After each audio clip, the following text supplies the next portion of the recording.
Welcome back to the Sam JW channel. Oxford United have drawn 1-1 with Plymouth Argyle at home park. Gary Rowett is still unbeaten as the U's boss, but another away performance much like Preston, where for large parts of this game Oxford looked second best. Let's talk about it.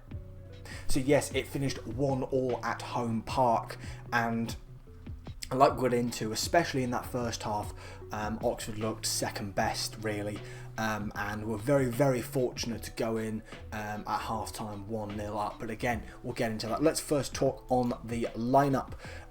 So of course, mass changes from the loss against Exeter in the FA Cup. Jamie Cumming keeping his league place, I should say, in goal.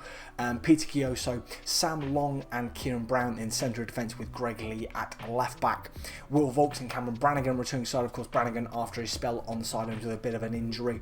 Shemi Poheta, Ruben Rodriguez coming back, and like Matt Phillips keeping his place, and Mark Harris coming back into the side after, of course, the knock he picked up, which forced an early substitution against Preston at Deepdale. We were forced into a very quick change earlier than I thought. You know, many of the coaches I would have been hoping for. But we'll talk about that in a minute. Let's look at the stats for this game then, because this first half was a battering.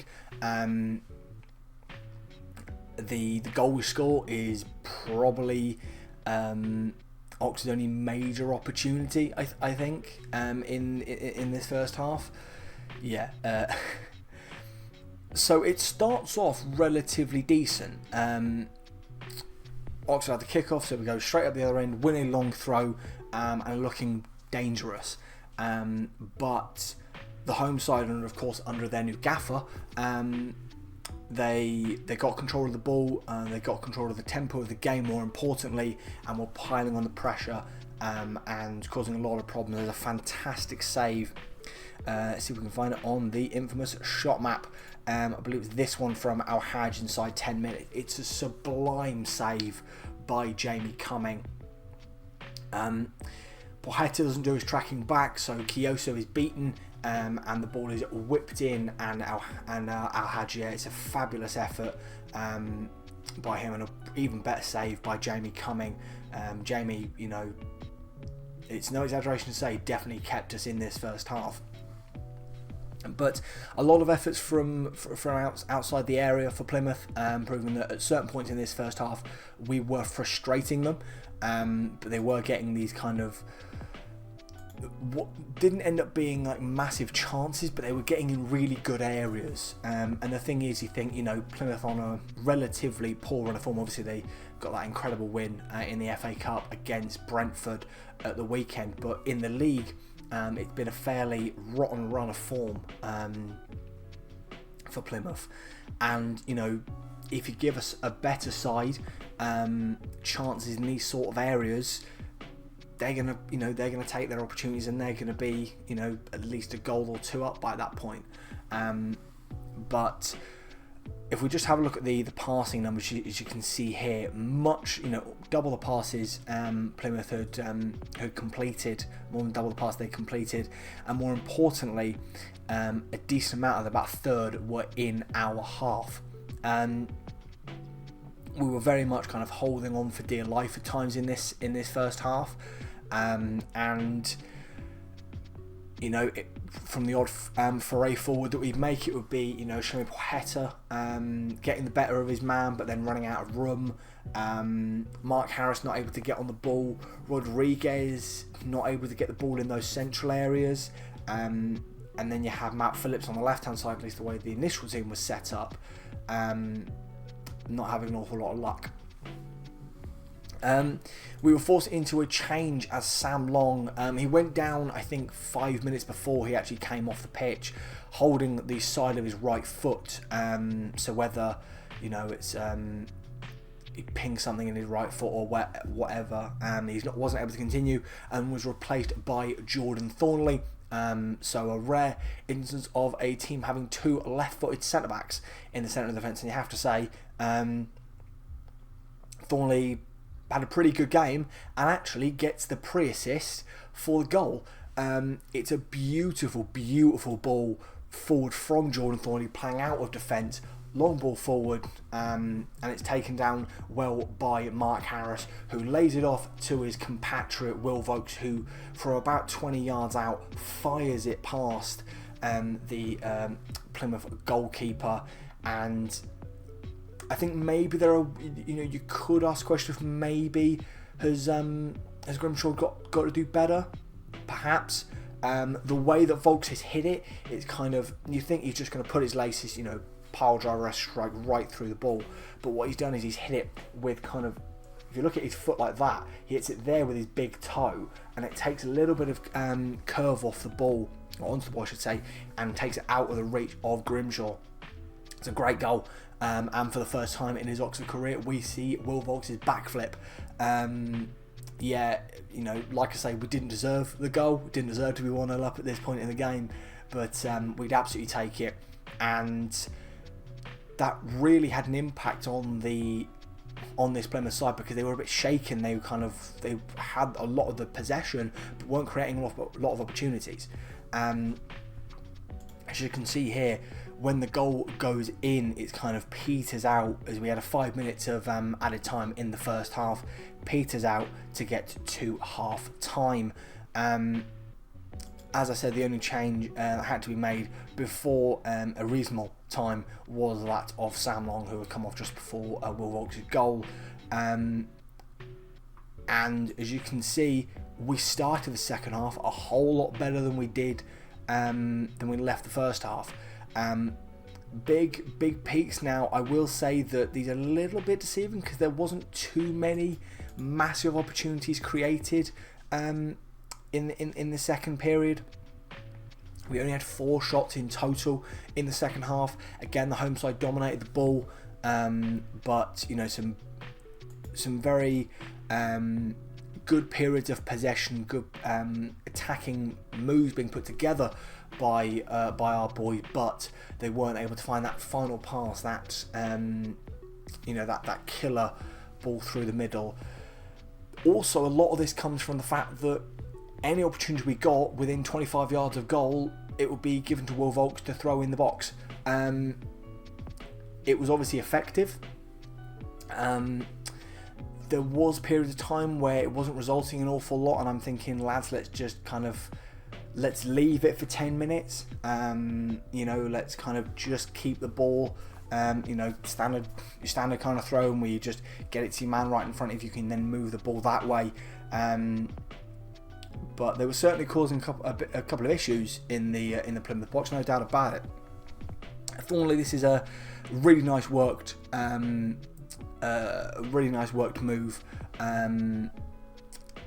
Will Vaulks' long throw, and it's nodded on, and then Jordan Thorniley can't quite kind of contort himself to knock it past Grimshaw.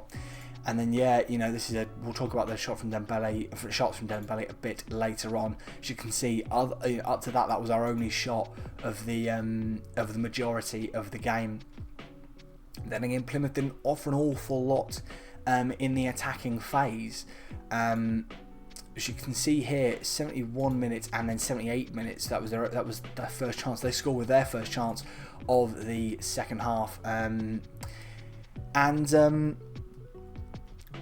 You know how I'm not going to go on about it every video, but I do want to kind of pinpoint that it's not working at the minute. He's admitted himself, I'm talking about Matt Phillips here, he's admitted himself that his start to his Oxford career has not been, as he would hope. It's been difficult.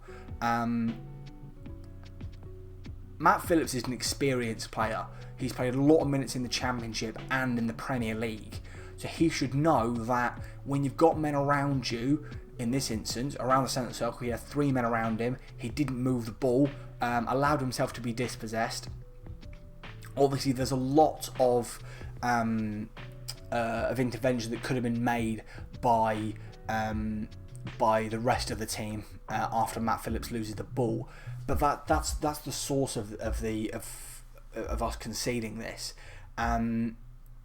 Gets worked to the right hand side after Matt Phillips is dispossessed, then switched over back to the left to Plymouth's new Polish winger, who whips it in, and Al-Hajj is there to nod past Jamie Cumming. In terms of defensively for Oxford, actually in the area, Thorniley, he's not able to get across and stop the header. He's a bit lunging to try and stop it. And Jamie Cumming, he's not at full stretch, but even then, I don't think he gets the ball. I don't think he gets a touch on the ball to keep it out of the goal. Yeah, it's just one of those headers that happens sometimes when a good ball is put in the area. Little bit of defence falling asleep, and yeah, you know, the attackers are able to benefit and put it in the back of the net. For Plymouth's, have to say, well-deserved equaliser, especially based off the first half. Obviously, it didn't offer an awful lot in the second, but you know, just based off that first half, you know, this goal was warranted, I think. If we look at the passing, a little bit closer in terms of Oxford actually competing, in terms of, you know, actually moving the ball around, actually having a decent spells of possession with the ball. Again, ever so slightly greater numbers of passes being completed in our half by Plymouth, but even then there was a lot of times, and you could hear it from the home park crowd, that Gary Rowett had set us up. You know, we spoke about this before. He wants to set us up defensively solid. So although you're inviting pressure on, and you know, in some games allowing the opposition to have the lion's share of possession, they're not able to create an awful lot. And that's what was happening. We were getting in those decent defensive areas, good bits of pressing from Shemi Poheta, from you know, Cameron Brannigan, Will Vaulks, from Ruben Rodriguez, Mark Harris, you know, Dane Scarlett later when he came on. And Plymouth would have to end up going backwards. It's something, of course, we saw a lot under Des, that the idea is you're trying to create new openings to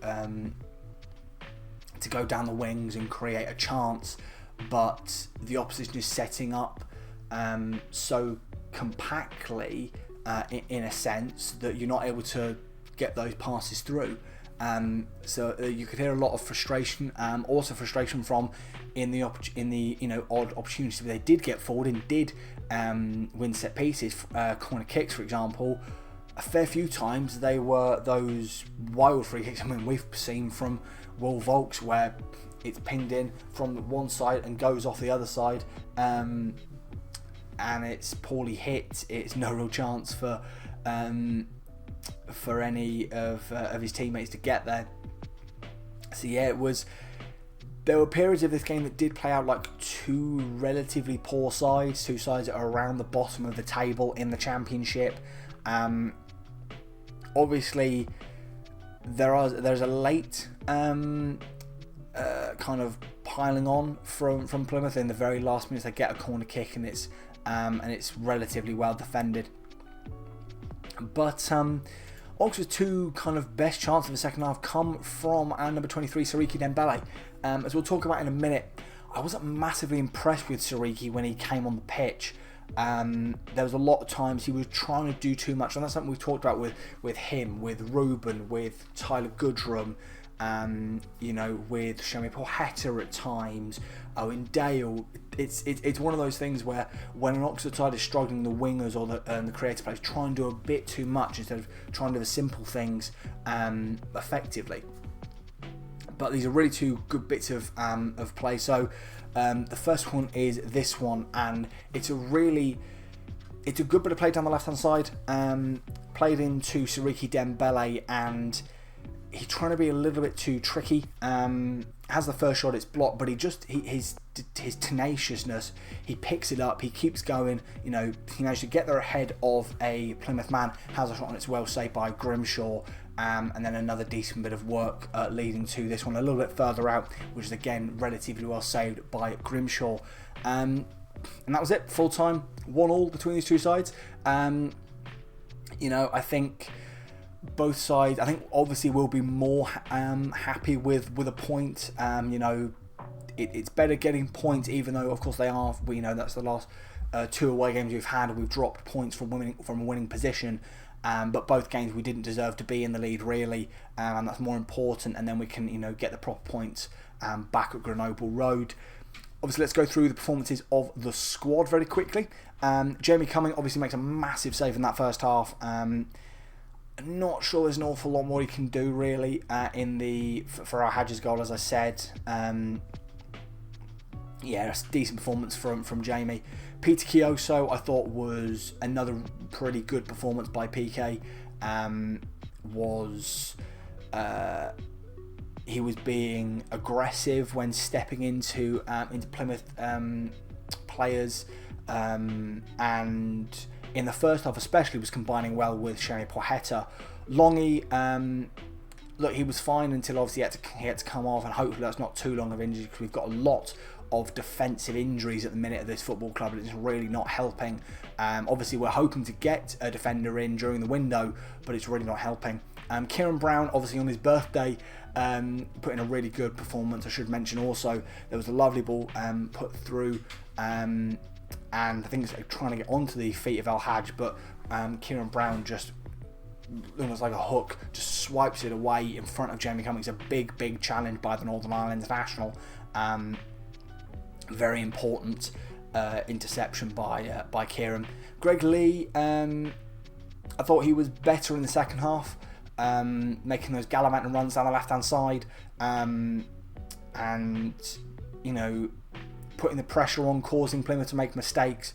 I thought the second half was a much better performance. Cam, this was the typical Brannigan performance you see when he's kind of getting back to fitness, where he's very aggressive in the challenge, very much trying to kickstart any attacking moves for our football club. I think the most important thing with Brannigan, he got through the game. He got through the 90 minutes, got those minutes back under him. I mean, there's a few times he was. They weren't awful challenges, but they were those types of challenges where, for example, from Darko Gyabi, I probably butchered his name. The lad on loan from Leeds. He's gone through the back of Brannigan, and he's got the ball, but he's gone into his ankle, which, given how that's just had a couple of games out, is not what you want to see. Pochetta had a relatively okay first half. Was definitely a case that because we were having so little ventures forward, he was struggling to really make something. Before he came off, he was alright second half. Ruben, much like a couple of members of the side I've said so far, much better in the second half. Was obviously leading the press, as he will always do, will Ruben. And there was one or two times he was kind of getting stuck in with trying to regain possession, which that's when you've got a confident and determined Ruben Rodriguez when he's doing that. Matty Phillips, obviously he's the root cause of the goal we concede. I thought first half he was poor. Second half he got a little bit better when he was playing more on the right hand side. Rowett switched Pochetta and Phillips at some point in the first half, and I thought Phillips looked a lot better in the second half on that right hand side. I just don't think, I've said it before, I don't think that we can be relying on Matty Phillips to be starting games. Obviously there's links to kind of a couple of wingers in this market. I don't think Matty Phillips should be starting games, in my opinion, because look, if he'd come on for that last half an hour, I think he'd be really, really useful. But starting games, he lost the ball a couple of times. I wasn't massively impressed with Matty Phillips. And then obviously Sparky, he gets the assist for Will Vaulks' goal. Other than that, he didn't have an awful lot in a bit of the graveyard shift, as we like to say on this channel. Not an awful lot for Mark Harris on this night. Again, all 5 substitutes. Jordan Thorniley, I thought, obviously there's not an awful lot he can do, I don't think, for the Al Hadj goal. But I thought he did really, really well to Jordan Thorniley. I think now we're in a situation, obviously part of it has to do with the players that we're missing. Obviously now Ben Nelson, still no confirmation of whether he's actually gone back to Leicester, but I know for a fact that he's back training at their training ground. So unless they think he's going to be available from March, in which case it's a very risky strategy, perhaps using a loan spot to for a player that's not going to be available till March. Obviously, got Elliot Moore out for until at least the beginning of February. Sam Long now getting injured. Jordan Thorniley, it looked like obviously he was going to be leaving this football club at various points, but I think the last 2 league performances he's featured in, I think that there's got to be consideration that he needs to stay around. And I'm really glad that, obviously, only a small sample size so far for Jordan Thorniley, but I'm really glad because obviously this is a player that when we had him on loan, he was superb. Then he went back to Blackpool, and in their final season in the Championship before getting relegated, he was maybe their best defender. And obviously he really struggled when he came back into the door. But all credit to Jordan Thorniley. He's not dropped his head. He's always had troubles with injuries. At the start of the campaign, and I think full credit to him for kind of picking himself up, not downing tools at all, and just saying, I'm going to try and earn my keep at this football club. And I think he's doing a good job. Obviously it's just a start, but he's doing a decent job. Dane Scarlett, little bit lacking in the work rate department, but I will say later in the game, I think when the Plymouth defenders were being stretched a bit more, Dane was leading the press, so I'll give him credit on that. I thought the last kind of 10 minutes, I thought he much improved at Dane Scarlett. Sariki Dembele obviously has those 2 opportunities at the very end of the game, but like I said, I think earlier, he didn't impress me for the first kind of 20 minutes he was on the pitch. He was trying to do too much. And obviously, I'm not going to fully say this is his fault, but he was a little bit lightweight. He wasn't picking his battles very well. He was getting out muscled, losing the ball on occasion. But he came alive in that last kind of 5 to 8 minutes, but obviously wasn't able to get a goal. Hideo Turdevest, stable performance coming off the bench. I thought when we kind of basically switched to a back five with Peter Kiyosho basically coming in as another centre back, so you had that Greg Lee and Hideo Turdevest as the wing backs. I thought we looked pretty good. I think we've said previously that's probably how Rowett would look to transition us to set up in away fixtures if we're wanting to hold on to a result. Good performance by Hideo Turdevest. And then Alex Matos, much improved on his performance against Exeter. That kind of industrious midfielder that he described himself as when he signed for the club. That kind of industrious, that kind of midfielder who likes to put in the challenge, that will fight to get the ball back. And there was, it was a really good pattern of play he was trying to put together. When I think it was from a throw-in, Greg Lee gives it to Sariki Dembele, and Matos makes a brilliant run down the left-hand side for him to then try and put it back into Dane Scarlett. But Dembele tried to throw it through to Dane Scarlett, and Dane, to make up for it, tries and wins a penalty, which was never going to be awarded. It was a ridiculously soft one. I think the defender barely touched Dane, but it's one of those things where you try anything on those kind of nights to get your side an advantage. But yeah, much improved from Alex Matos in that game, and I'm looking forward to kind of performances going forward, because obviously the game he came in against Exeter was a horrible game for him to come into for his debut. Obviously got a big game on Saturday against a very tricky side, so hopefully we'll see more from Matos. I don't think he's going to displace Brannigan or Will Vaulks at this point. Or maybe Brannigan will move forward and we'll have a Matos-Vaulks double pivot. We'll see. Quick look at the table. Obviously, we are now on par with the rest of the sides in the division, or majority of the sides in the rest of the division. It was a night of draws as Watford and Cardiff drew 1-1 in South Wales. So that means we have a lovely, at the minute anyway, 6-point gap between ourselves and Portsmouth. Obviously, Portsmouth play, I believe, tomorrow night. at quarter 8. But we've got a 5-point gap over Cardiff in 21st, who we've played the same amount of games as. And yeah, Gary Rowett is still unbeaten as Oxford boss. It's obviously a marked improvement over the form that we saw before he was appointed. And look, is it the...